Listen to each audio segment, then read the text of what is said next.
Oke, di 4 kali pertemuan ini kita semuanya banyak bicara di Zoom ini tentang mengenal Roh Kudus lebih dalam. Dan saya percaya setiap saudara diberkati karena tidak ada firman yang tidak menjadi berkat. Amin. Dan hari ini adalah hari yang terakhir pelajaran mengenai mengenal Roh Kudus lebih dalam. Kapan hari? Ada yang bertanya begini. Roh Kudus itu kalau bicara, apakah suaranya seperti perempuan atau laki-laki? Begini, yang jelas Bapa dan Roh Kudus itu roh, spiritual being, ya kan?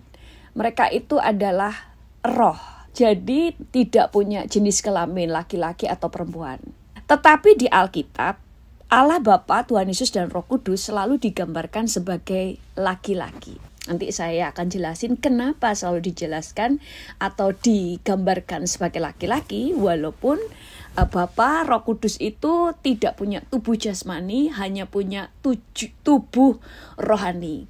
Hanya Yesus yang memiliki tubuh jasmani karena pernah menjadi manusia. Kita lihat dulu di dalam firman Tuhan. Kita baca di dalam Roma 8 ayat 15-16 berkata begini. Sebab kamu tidak menerima roh perbudakan yang membuat kamu menjadi takut lagi. Tetapi kamu telah menerima roh yang menjadikan kamu anak Allah.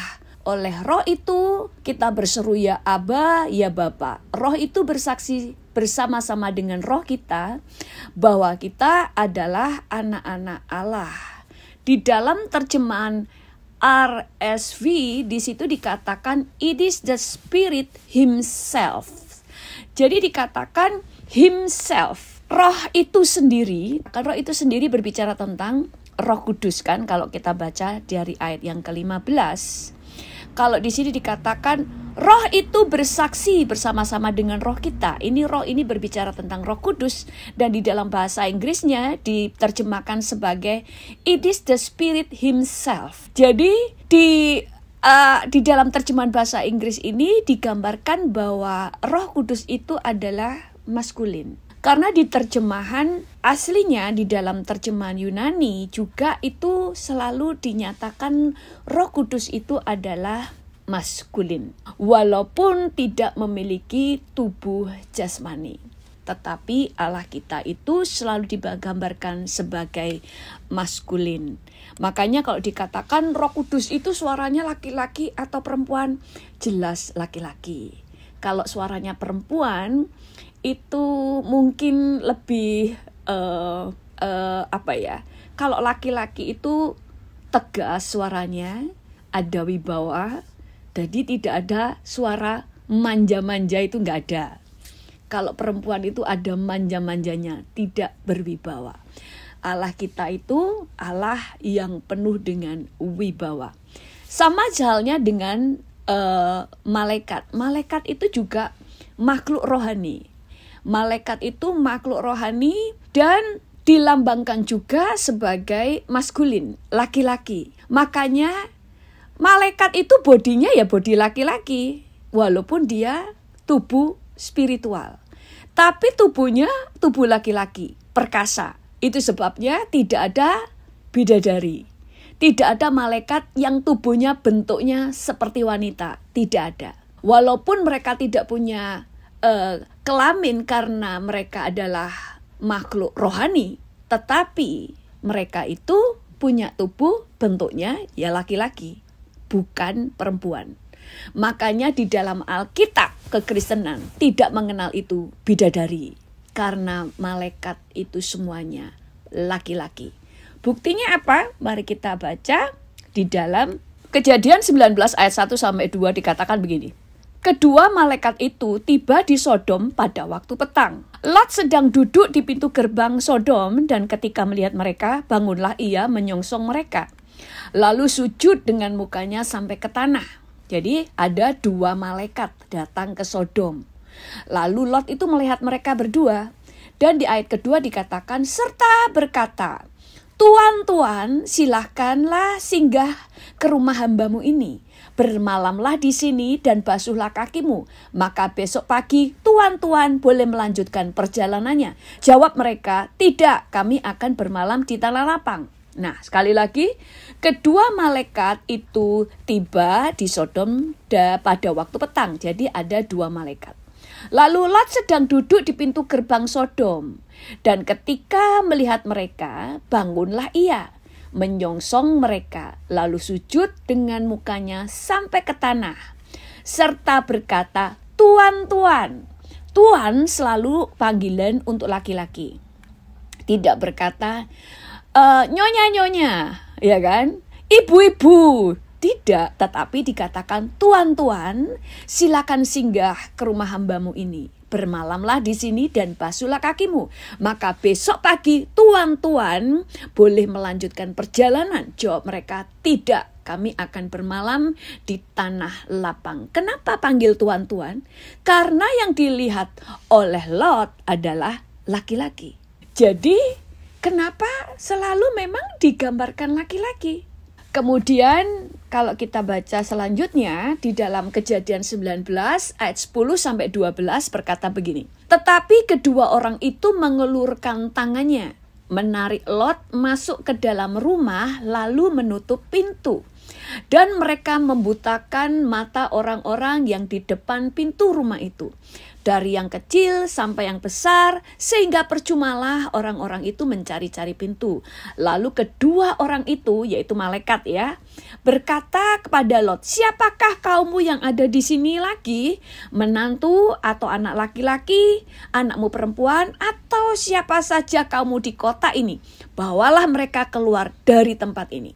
Dikatakan kedua orang itu, kita tadi tahu ya, kedua orang ini adalah malaikat, mengulurkan tangan, menarik Lot dan sebagainya. Ini di dalam terjemahan bahasa Inggrisnya disebut, But the men put forth their hands and brought Lot into the house to them and shut the door. Malaikat di dalam terjemahan bahasa Inggris ini ditulis sebagai the men, maskulin, laki-laki.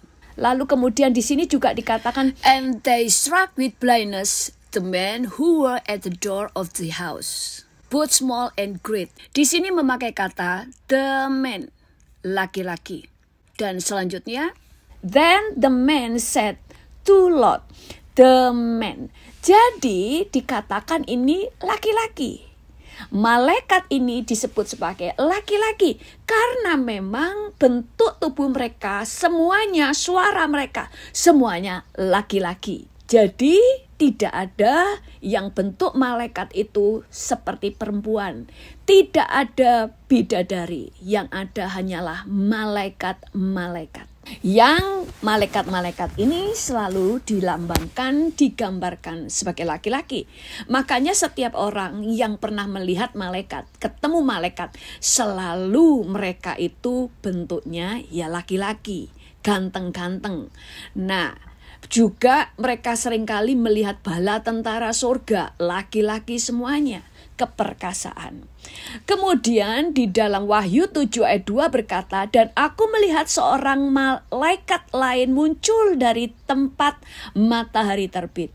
Ia membawa meterai Allah yang hidup dan ia berseru dengan suara nyaring kepada keempat malaikat yang ditugaskan untuk merusakkan bumi dan laut. Di dalam terjemahan bahasa Inggrisnya, di dalam King James Version, tadi juga King James Version dikatakan, and I saw another angel ascending from the east, having the seal of the living God, and he cried with a loud voice. Jadi, he lagi. Dia berseru dengan suara nyaring. Dia berseru. Di sini memakai bentuk ketiga, he, bukan si, bukan it, tetapi he, laki-laki atau maskulin. Selalu digambarkan sebagai laki-laki. Di dalam Wahyu 8 ayat 3 berkata, maka datanglah seorang malaikat lain dan ia berdiri dekat mezbah dengan sebuah pedubaan emas. Dan kepadanya diberikan banyak kemenyan untuk dipersembahkannya bersama-sama dengan doa semua orang kudus di atas mezbah emas di hadapan tahta itu. Dikatakan di sini, and another angel came and stood at the altar, having a golden censer, and there was given unto him much incense, that he should offer it with the prayers of all saints upon the golden altar, which was before the throne. Sekali lagi memakai kata him dan he atau laki-laki. Jadi malaikat ini disebutkan sebagai laki-laki. Sama dengan Tuhan Yesus laki-laki. Allah Bapa laki-laki. Roh Kudus laki-laki. Tetapi pada waktu bunyi sangkakala dari malaikat yang ketujuh yaitu apabila ia meniup sangkakalanya, maka akan genaplah keputusan rahasia Allah, seperti yang telah ia beritakan kepada hamba-hambanya, yaitu para nabi. Dikatakan, tetapi pada waktu bunyi sangkakala dari malaikat yang ketujuh, bicara tentang malaikat. Dan di sini dikatakan, when he shall begin to sound. Dia di sini memakai kata he atau laki-laki. Jadi selalu digambarkan sebagai laki-laki. Oke, jadi kenapa sih kok selalu digambarkan sebagai laki-laki? Kenapa bukan perempuan? Memang pada waktu di Alkitab tidak langsung dikatakan bahwa malaikat laki-laki, tetapi selalu kata ganti untuk menggambarkan dia, untuk malaikat, untuk Tuhan, itu semuanya memakai kata he, yaitu memakai kata untuk laki-laki. Kemudian, kenapa sih kok harus laki-laki? Karena laki-laki atau maskulin di dalam Alkitab itu selalu menggambarkan kepemimpinan. Makanya kalau di Alkitab kan selalu yang disebutkan laki-laki. Ada 5.000 laki-laki, belum termasuk perempuan dan anak-anaknya kalau memberi makanan. Kemudian suku Israel, anaknya Yakub, padahal anaknya Yakub ada 13, tetapi yang disebut adalah 12, karena yang 12 laki-laki.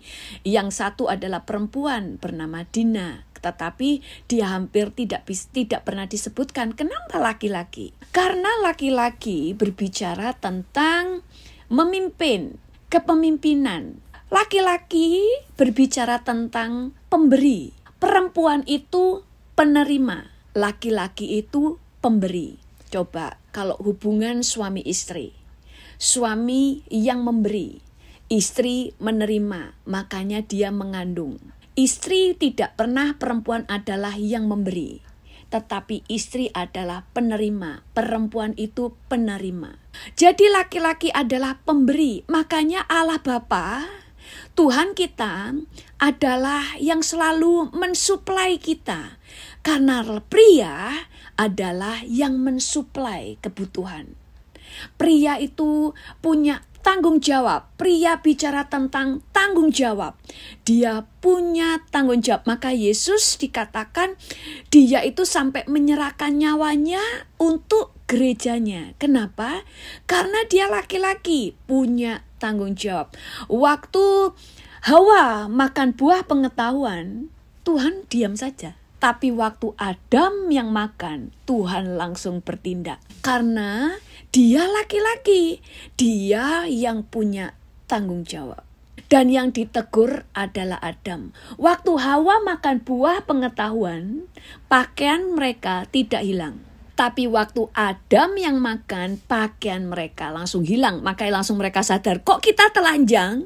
Tadinya waktu Hawa makan gak masalah. Kenapa? Laki-laki bicara pelindung. Makanya laki-laki semua yang ada di dunia, waktu terima Tuhan Yesus, mereka akan mengalami dipulihkan, diajar untuk menjadi pria sejati. Pria sejati itu adalah menjadi pria seperti Yesus, bertanggung jawab, memimpin. Memimpin itu bukan ngebosi. Pemimpin di dunia itu, oh saya kan pemimpin, istriku harus tunduk, berarti sakarepku. Saya nggak kerja, saya nggak biayai istri, saya jahat sekalipun, kamu harus tunduk karena kamu perempuan. Ini laki-laki yang hanya taunya memimpin, otoriter. Padahal harus lengkap laki-laki itu. Pertama, memimpin seperti Yesus. Memimpin dengan apa? Memberi teladan. Memimpin dengan cara apa? Dia menunjukkan tanggung jawabnya. Itu pemimpin. Pemimpin itu bukan cuma menuntut untuk dihormati, diikuti, tetapi tunjukkan tanggung jawabmu. Laki-laki bicara pengayom. Makanya malaikat-malaikat Tuhan dikirim kepada kita untuk mengayomi.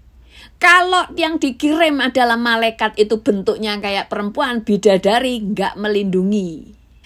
Malah banyak yang akan jatuh dalam dosa. Makanya ada orang-orang yang kepengen, yang mati bunuh diri karena ingin ketemu bidadari. Karena bidadari menarik, bikin orang jatuh dosa.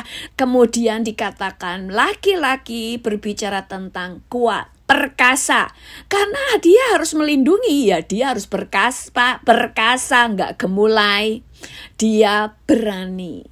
Laki-laki bicara tentang kepahlawanan. Jadi sekali lagi, kenapa digambarkan laki-laki? Dan memang gak cuma penggambaran, tapi kalau saudara ketemu dengan malaikat, tanya dengan orang-orang yang sudah bertemu malaikat. Anak-anak Tuhan ya, jangan orang-orang di luar Yesus. Kalau di luar Yesus itu yang ketemu mereka gak mungkin malaikat terang. Kecuali malaikat terang itu karena membawa orang itu untuk percaya Yesus, kadang Tuhan bisa kirimkan mereka. Tetapi kalau di dalam Alkitab atau orang anak-anak Tuhan ketemu malaikat, selalu mereka laki-laki, tidak pernah bidadari, tidak pernah ada malaikat perempuan. Nah, sekali lagi kenapa laki-laki? Karena laki-laki itu melambangkan kepemimpinan, melambangkan pemberi, melambangkan pengayom, pelindung, tanggung jawab, kuat, perkasa, berani, dan kepahlawanan. Kita baca ayatnya ya. Berjaga-jagalah, berdirilah dengan teguh dalam iman. Bersikaplah sebagai laki-laki dan tetap kuat. Kita pun Tuhan perintahkan bersikaplah sebagai laki-laki. Kamu kalau laki-laki bersikaplah sebagai laki-laki. Kalau kamu perempuan bersikaplah sebagai laki-laki juga. Kalau bicara tentang iman, bicara tentang hal-hal yang rohani, kamu harus bersikap sebagai laki-laki. Tapi kalau di hadapan Tuhan, bersikap sebagai mempelai. Kita harus berdiri teguh. Kenapa? Karena laki-laki lah yang bisa berdiri teguh dan tetap kuat. Laki-laki bicara tentang keteguhan dan kekuatan. Kalau di terjemahan Perjanjian Lama berkata, berjagalah kamu, berdirilah tetap di dalam iman. Lakukanlah dirimu seperti laki-laki. Biarlah kamu menjadi gagah. Jadi laki-laki adalah biar kamu jadi gagah. Karena laki-laki bicara tentang keteguhan, kuat, gagah. Kemudian di terjemahan bahasa Indonesia sehari-hari dikatakan, hendaklah kalian waspada dan teguh dalam hidupmu sebagai orang Kristen. Bertindaklah dengan berani dan jadilah kuat. Di terjemahan bahasa Indonesia sehari-hari ini, untuk menjadi laki-laki dikatakan menjadi berani. Laki-laki itu punya mental teguh, kuat, gagah, berani. Makanya selalu dilambangkan dengan laki-laki. Kemudian firman Tuhan di dalam 1 Petrus 3 ayat 7 berkata, demikianlah juga kamu hai suami-suami, hiduplah bijaksana dengan istrimu sebagai kaum yang lebih lemah. Hormatilah mereka sebagai teman pewaris dan kasih karunia, yaitu kehidupan, supaya doamu jangan terhalang. Nah, ini bicara tentang yang laki-laki sungguhan ya. Tapi saya mau menggambarin, Tuhan berkata suami-suami hiduplah bijaksana dengan istrimu sebagai kaum yang lebih lemah. Nah, kalau kita diperintahkan Tuhan bersikap sebagai laki-laki, berarti kita adalah orang yang siap melindungi orang lain. Makanya Alkitab selalu berbicara tentang Allah Bapa, Yesus Roh Kudus adalah laki-laki, maskulin. Demikian juga malaikat-malaikat adalah laki-laki, maskulin, bukan bidadari. Karena berbicara tentang kegagahan, keperkasaan, kepahlawanan. Makanya bentuknya pun laki-laki. Kalau sampai ada orang pendapat penglihatan malaikatnya perempuan, percayalah itu setan, bukan malaikat dari Allah.